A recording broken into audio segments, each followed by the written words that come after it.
The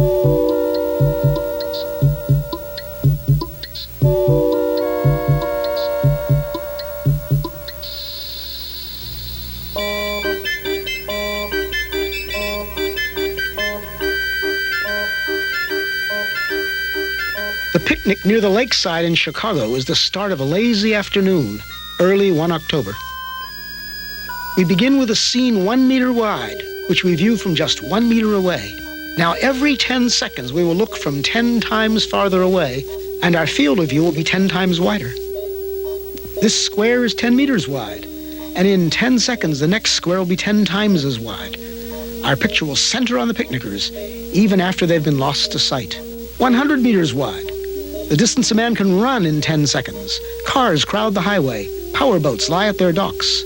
The colorful bleachers are Soldiers Field. This square is 1 kilometer wide, 1,000 meters. The distance a racing car can travel in 10 seconds. We see the great city on the lake shore. 10 to the 4th meters, 10 kilometers.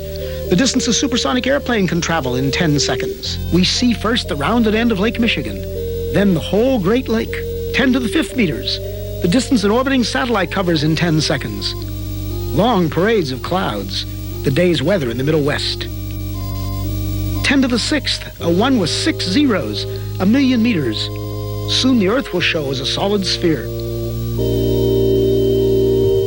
We are able to see the whole Earth now, just over a minute along the journey. The Earth diminishes into the distance, but those background stars are so much farther away that they do not yet appear to move.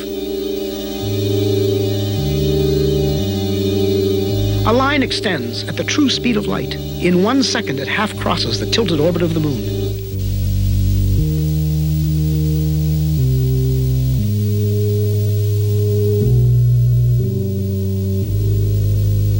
Now we mark a small part of the path in which the Earth moves about the Sun. Now the orbital paths of the neighbor planets, Venus and Mars, then Mercury. Entering our field of view is the glowing center of our solar system, the Sun,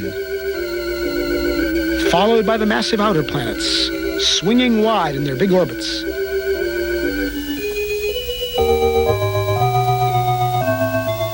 That odd orbit belongs to Pluto. A fringe of a myriad comets too faint to see completes the solar system.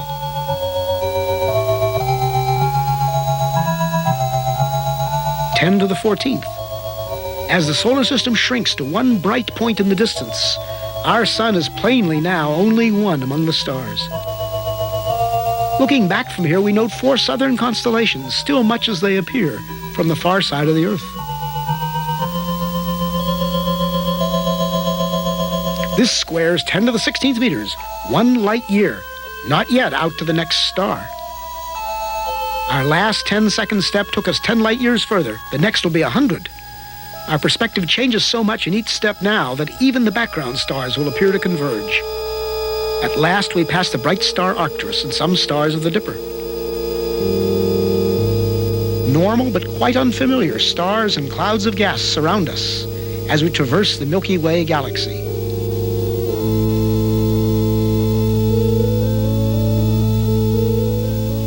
Giant steps carry us into the outskirts of the galaxy. And as we pull away, we begin to see the great flat spiral facing us. The time and path we chose to leave Chicago has brought us out of the galaxy along a course nearly perpendicular to its disk.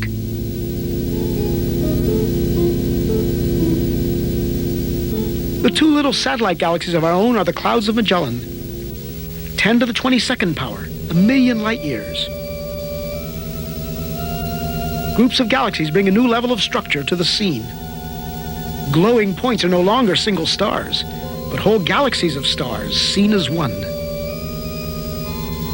We pass the big Virgo cluster of galaxies among many others, 100 million light years out. As we approach the limit of our vision, we pause to start back home. This lonely scene, the galaxies like dust, is what most of space looks like. This emptiness is normal. The richness of our own neighborhood is the exception. The trip back to the picnic on the lakefront will be a sped-up version, reducing the distance to the Earth's surface by 1 power of 10 every 2 seconds. In each 2 seconds, we will appear to cover 90% of the remaining distance back to Earth. Notice the alternation between great activity and relative inactivity, a rhythm that will continue all the way into our next goal, a proton in the nucleus of a carbon atom beneath the skin on the hand of the sleeping man at the picnic.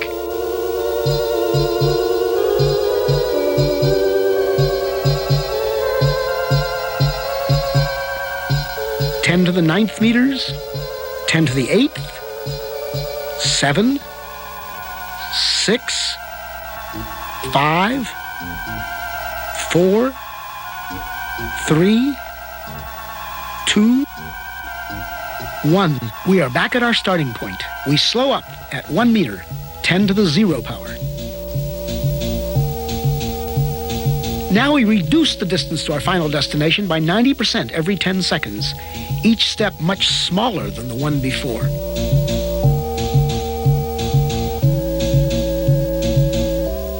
At 10 to the minus 2, 1/100th of a meter, 1 centimeter, we approach the surface of the hand.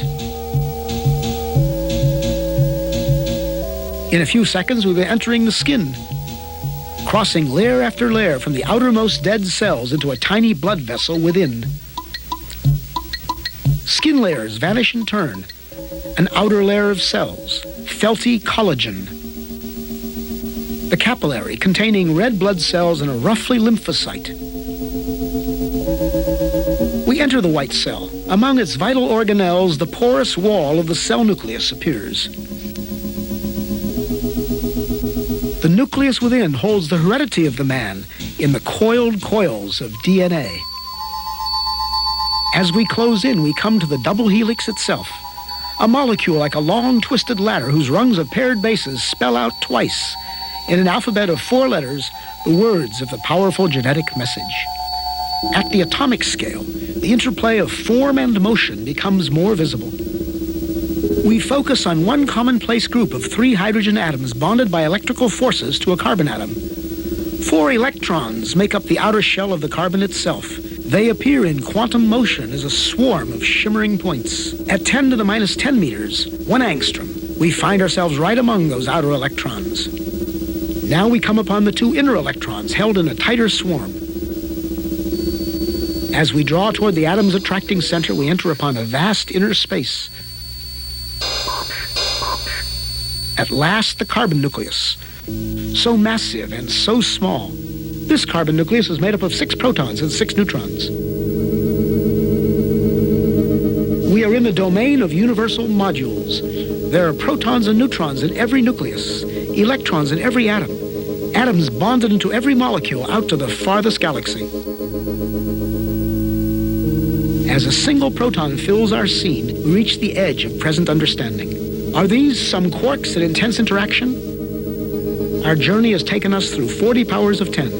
If now the field is 1 unit, then when we saw many clusters of galaxies together, it was 10 to the 40th, or 1 and 40 zeros.